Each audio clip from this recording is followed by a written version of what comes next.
Très chers téléspectateurs de 14 TV Gabon, bonsoir. Soyez les bienvenus pour ce flash d'information du lundi 5 mai 2025 dans le magistère universel. Au cours de la 9e et dernière messe des Novendiales célébrée le dimanche 4 mai 2025 en fin de journée dans la basilique Vaticane, le cardinal Dominique Momberti, protodiacre du collège cardinaliste, a évoqué sa présence aux côtés du pape François de regretter mémoire le dimanche de Pâques, la veille de sa mort. Dans son homélie, le cardinal Dominique Momberti a commenté la deuxième lecture du jour, extraite du livre de l'Apocalypse au chapitre 5, les versets 11 à 14, en insistant sur l'importance que revêtait les temps d'adoration pour le pape, une dimension essentielle de la mission de l'Église et de la vie des fidèles. Pour le cardinal Momberti, l'action des mages à l'Épiphanie rappelait le pape François, invite à plier le cœur et les genoux pour adorer. Or, nous avons perdu l'habitude d'adorer, nous avons perdu cette capacité que l'adoration nous donne. Nouvelle d'église, c'était le samedi 26 avril 2025. La Compagnie de Jésus en Afrique s'est enrichie d'une douzaine de diacres formés à l'Institut de théologie d'Abidjan. Son Excellence Monseigneur Alexis Touabdi Yulo, évêque d'Agboville, en présidant la célébration eucharistique, a élevé une prière fervente, demandant au Seigneur de poser un regard compatissant sur l'Afrique, ce continent qui a accueilli le Seigneur porté par sa mère, fuyant pour échapper à la furie meurtrière des puissants de l'époque. Avant de conclure son homélie, Monseigneur Alexis Touabli Yulo a invité les nouveaux diacres à aimer et servir l'Église, mais aussi à entrer dans la mystique de sa marche en étant fidèles aux engagements que vous allez prendre. Dans le magistère local, débuté le jeudi 1er mai 2025 à la paroisse Saint-Joseph des Cook, l'administration du sacrement de la confirmation par son Excellence Monseigneur Jean-Patrick Ibaba, archevêque métropolitain de Libreville, s'est poursuivie au cours du week-end dans le doyenné Saint-Jean-Paul II et dans le doyenné Saint-François-Xavier de Lambaréné.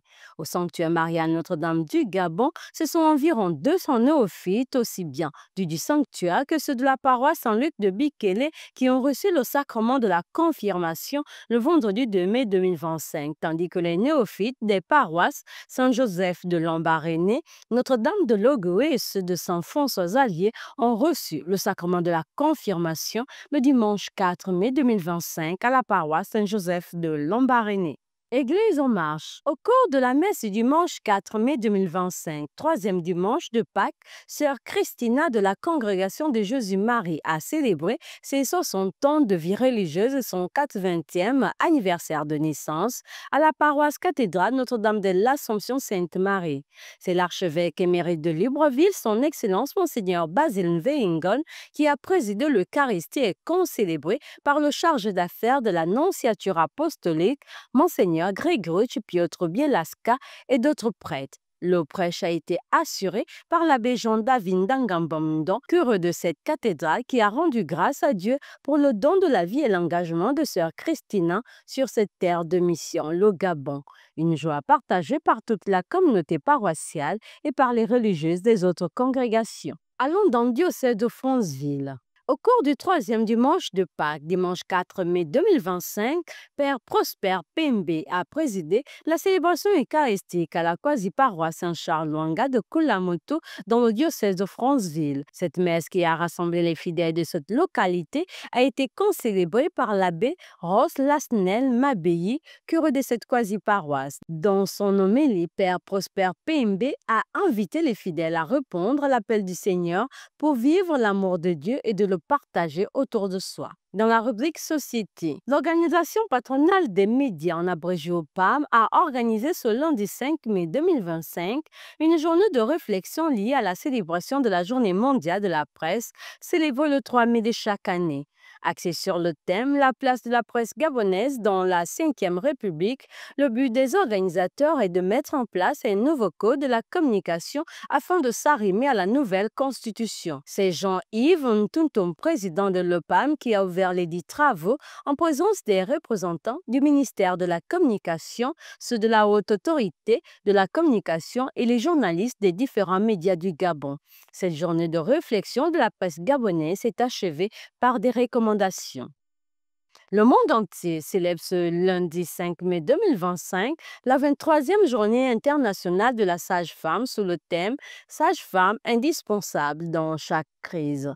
Un thème qui met en lumière le rôle indispensable que jouent les sages-femmes dans les situations humanitaires et d'urgence à travers le monde. Cette journée, qui se célèbre le 5 mai de chaque année, a été instaurée par l'Organisation mondiale de la santé en 1992.